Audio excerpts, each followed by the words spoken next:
All right, Greg, once we come out of test fire, guys clean the guns, and they're ready to go out the door. Yeah, they clean the guns, they inspect all the finish, once again make sure nothing has happened through the test fire process, double check all the paperwork, make sure everything's done that's supposed to be done to the gun. They get it all back together and get it ready to ship, go down the hill and ready to ship to the customer. Cool. And matter of fact, I saw when I did test fire, they tape actually in front and behind the ejection port so the casings won't come off and mar the finish, which is a nice little touch. On stainless guns, blued guns, they'll tape the flats on the slide. They'll tape over in the front and back of the ejection port just to make sure no brass dings, anything like that. Good deal. That's pretty cool to watch it go through the whole process. You know, I built many guns, but I didn't have to worry about this style of procedure going to different stations. Pretty cool. So it stays essentially in that box until it's ready to go out the door. Exactly. The only time the gun leaves that box is when it goes into the gun rug that the gun shipped in right here and sent down the hill for shipping. Good deal. Well, thanks for taking us through it, bro. I know I enjoyed it. I know the people at home will. And I'm sure you'll be getting some orders and add to that back order list on Wilson Combat Guns. Sounds good to me. Cool.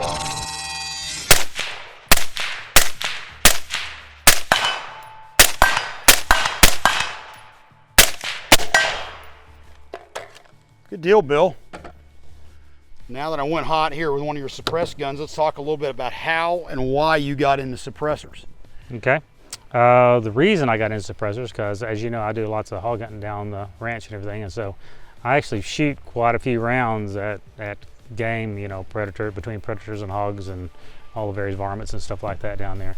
And it's a real pain to always have to worry about getting earplugs in, because I'm an old shooter like you are, and let's face it, we can't do a whole lot more hearing damage and be able to hear anything. Bingo. So that's what kind of prompted me to really get serious about it. I wanted to protect my hearing while I'm out there on the ranch hunting. Which one was your first one? Was it one for 5.56? They were all simultaneously. I mean, when we developed the suppressor, we did all the different calibers all at the same time. They're all the exact same design, just a different size hole in it. You know. And they're titanium, correct? Solid titanium, and the interface that goes on the barrel is a combination muzzle brake and the interface to mount the deal, and it's I think 4340 steel with melanite coating on it. These suppressors are made in-house at Wilson's, as well as the muzzle brake. That's correct. Now, one thing we talked about off camera, I guess you guys are doing MP3 treatment on the bolt carriers in order for them to run better once they get carboned up. Is that correct? That's correct. We found that the time you coat the bolt carrier group, and especially the bolt head, basically you can just about wipe the fouling off of them. It just doesn't stick to it. Good deal. How long, time-wise, how long you guys been making suppressors? Oh, we're probably right at a year now, would guess. So it's fairly recent development. Yeah, and we're real close to having our 22 rimfire design done, and then we're also working on ones for a 9mm handgun. Cool. Going back to the Wilson shop, we're done out here. Hope you enjoy it. All right, Bill, this used to be where you guys built rifles and shotguns. That's correct. Now I understand you're making ammo here. How did you guys get into the premium self-defense ammo business? Well, as I think you know, I've been an avid hand loader from way back. Oh yeah, big time. Got my first lead loader from Gander Mountain when I was like 10 years old. So, and I really enjoy tinkering with doing load development and stuff like that.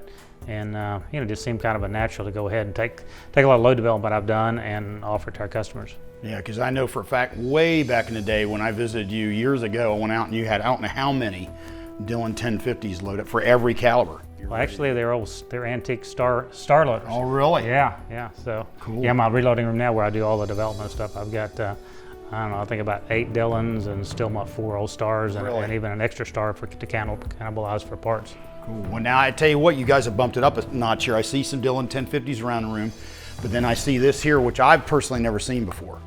And I guess if you're going to do volume, you got to kick it up to here. Yeah, these are ammo load machines, which are the same thing that Black Hills use, and they just load probably about the best ammo that you can do. Yeah, absolutely. Hey, thanks for watching the Vickers Tactical YouTube channel. To subscribe, click here, and to watch some of my favorite videos, click here. Have a good one. LAV out.